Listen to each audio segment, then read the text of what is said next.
All right, I'm hiking right now and it's stormy out.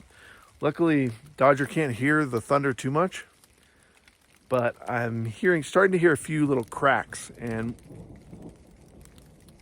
once it starts cracking, he's going to hear that and he's going to freak out and he's going to want to go back to camp. So I'm trying to get some hiking done before we got to spend pretty much the rest of the day in the trailer. And I was trying to hike to this one little area and then I kind of got sidetracked. Luckily, I got my water, I got everything in my pack here. But now I've come around this little corner here and I just saw this kind of look like a little concave thing. And check this out, check this out. So this is all I've seen of it. Right now you're seeing everything that I've seen. And so see how it goes down. And I don't know how deep it's gonna get or if there's a cave in there or what's gonna jump out at us, but I definitely want to capture this on video here. This is the kind of thing I love doing. It's just finding stuff like this out here in the middle of the woods. And this is something I was not expecting to find, but you know, from here, it looks like a sinkhole kind of thing. Like a bunch of collapsed rocks. I feel like there's gonna be animals down there. Like we're out here pretty far out and there's nobody out here. I've seen elk. Dodger, of course, just goes right up to the edge. So yeah, it's some kind of big sinkhole sort of thing. Very natural looking. It looks like water runs off from this direction down here, so that must have caused what we're seeing here. Wow.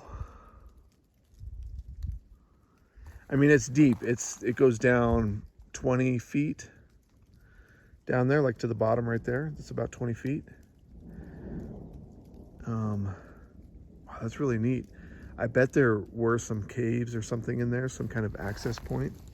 There may still be. It looks really unsafe. If there was a hole in there that you could go into. I see something that looks like kind of like a hole down there. I think I can walk down here a little bit and see. I'm gonna do that.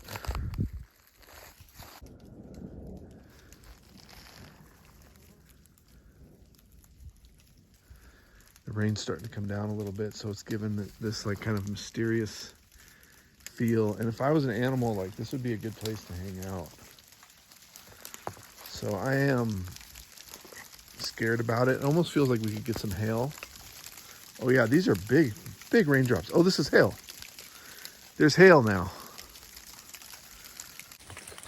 Now I don't think Dodger's gonna like this, but it's hailing, some pretty big hail balls.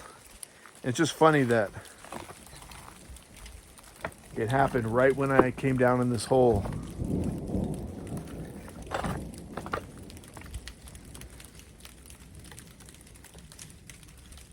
I kind of can't believe I'm down in here, but it looks like it's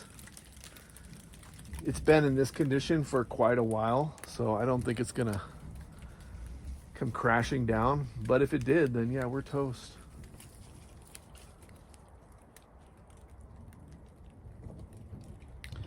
I was checking out this little hole right here, but it doesn't go back very far.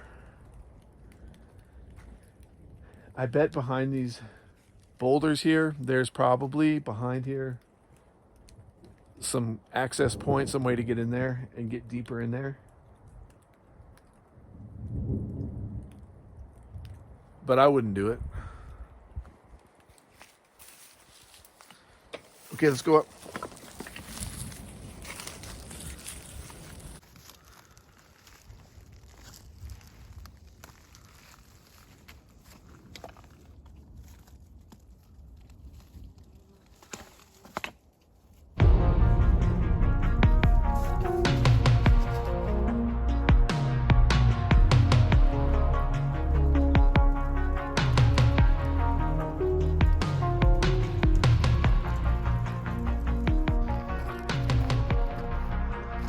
I just let Echo off the leash and he chased something up this tree. It's just a squirrel. He just climbed halfway up this tree and I saw him fall for a squirrel. He's got dirt all over his head. Sit.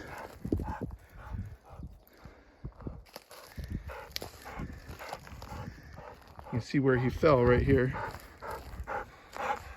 You stay.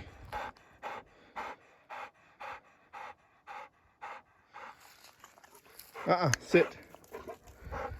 Stay. You can see where he climbed up here. He was up in this crook of this tree trying to get, it's just a squirrel up there. See that little squirrel right up there? I'm glad it wasn't a D-double-E-R because he would have kept running. Echo, sit. Sit. Sit. No, you leave it.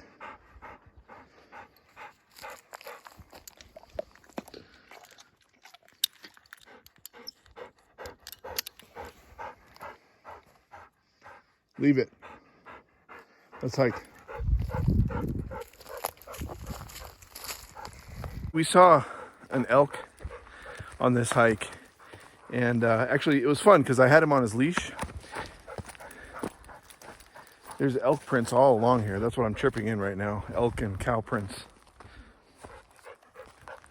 I had him on his leash. I could tell he was smelling something, so I was like, oh, let's just kind of stalk it together. So me and the dogs, we just kind of went through the woods and we followed this little trail, and it was really fun because at the end we did see the elk. And the elk just kind of hopped away a little bit. And then Echo kind of whined. And I got him to sit. So it's good training. If he's on his leash, if we run into a D-double-E-R or an elk, then it gives me an opportunity to train with him in that moment. So that worked out really well. And then we went on this long hike. We finished our hike. And we're hiking back now. And he was really tired out. So I figured if we saw, you know, an elk walking by, that he might chase it, but he'd give up eventually a lot quicker because he's so tired. And it's a little hot out, it's a little warm. So I unhooked him from the leash, and I could see he was smelling something, and then he just took off. He went through a fence, a barbed wire fence. It's not barbed on the bottom, so I think he knows that, so he must have gone through that way. He's kind of limping a little bit. He fell. I mean, he really fell. He went right up that tree. I mean, he could have made it up the tree if he didn't fall. He just gets so focused. And I didn't know what it was in the tree. I thought, oh shoot, what if it's a bobcat or a cougar or something? And I knew it was something fast because he took off after it. And then, of course, it was just a dumb squirrel. And the squirrel was, you know, it was on that outer branch. But he went right up into the crook of the tree. I mean, he was 8 feet up in the tree. And then he was trying to go further up like a cat, like he thinks he's a cat. And I saw him, I was trying to turn on my camera, and I saw him kind of fall back. And then he didn't have anything to grip on with because he doesn't have claws like a cat. And he fell like kind of on his back, like really awkwardly and pretty far. I mean, you could hear it and feel it go thud, you know, into the ground. So it's a good thing there wasn't anything sharp there for him to land on. But in a way, like, I think that he kind of feels punished by that because he's like, oh, I fell. And that kind of sucked. He was kind of upset after that. It's just about getting him to unfocus when he's focused on something and getting him to not chase. So like when we saw that elk, he was on his leash, and so I tried to do what I could to just barely pull on the leash and let go as quick as I could to kind of give him the signal of not to chase it, because he tried to take off. I pulled him back and then let go of the leash and make him sit verbally. And if we do that enough times, eventually he'll get it. I tried to do that with the squirrel, but of course he was off the leash. And so I yelled at him to sit, and he just ignores me. So all in all, though, like, that was a good training situation because it was just a squirrel. And, you know, I don't want him to catch a squirrel. Like, I don't want him to hurt anything out here. But a squirrel, you know, it can get away pretty quickly. They're pretty fast. I'd much rather do the training when he's off the leash and if he runs into a squirrel or a bunny. He likes bunnies. Echo, you like bunnies? I gotta say, you were a good dog this whole hike until that last minute there. I thought maybe you could have broken something, you could have hurt something the way you fell. And you have a little bit of a limp, but it's not really that bad. I don't think you hurt anything. He's got a couple sore spots on his paw, but no blood or nothing. I mean, oh yeah, there is some blood right there. There's a little bit of blood. You got dirt on your face. You fell on your face, on the back of your head, like a big dumb dog. Yeah. Okay, we're going back to camp. So the dogs and I, we're getting close to almost 3 years on the road, full time, living in our truck and trailer, and traveling the whole time. And most of the time we stay at places that are free, and you'll see a lot of that in our videos. We go to a lot of different places. Right now we're in the forest. We're in Arizona, but it's a pretty cool forest. It's a little deserty. It's kind of a mix between desert and forest. And we're really high up. I think we're about 7,000 feet up. So the weather up here is awesome. But if you want to learn more about nomad life, stick with the Got Out channel. Me and the dogs, we are got out. Hit that like button, let us know you're watching. We like to know you're watching. And subscribe down below, because you don't want to miss any of our adventures. Sometimes they're crazy, sometimes they're pretty simple. And most of the time, they're outside, they're outdoors. That's what we like to do, that's what I like to do. And we're learning lots of stuff, and you can learn along with us about living in the outdoors on the road, nomadically. It's like van life, RV life, that's what we do.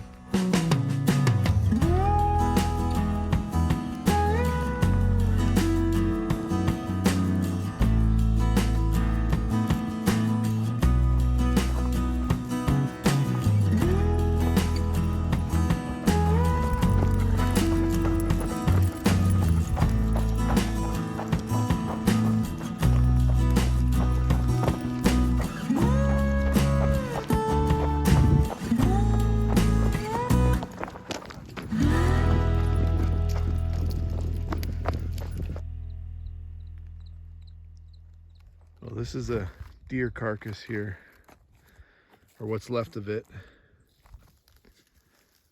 I haven't seen one this complete ever, really. I mean, you got the full spine and all the ribs, and at least part of the skull. Echo chews on it a little bit, but he pretty much leaves it alone. Now, there's some nasty bugs eating what's left of the skull here. That's kind of interesting. And also really disgusting.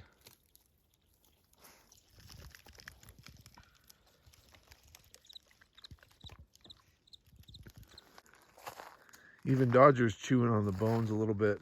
He usually doesn't do that, but I guess there's enough stuff left. He's kind of chewing on it. I don't really let him chew on these bones that they find out here. Unless if they're really old, then I don't worry about it too much. But I don't know. I think about like diseases and parasites and things like that. I don't know if that's a real concern or not. Let me know down in the comments if I'm paranoid about something that I shouldn't worry about. And Echo, he's pretty good. He'll chew on bones every once in a while, but see, he's just eating grass over there.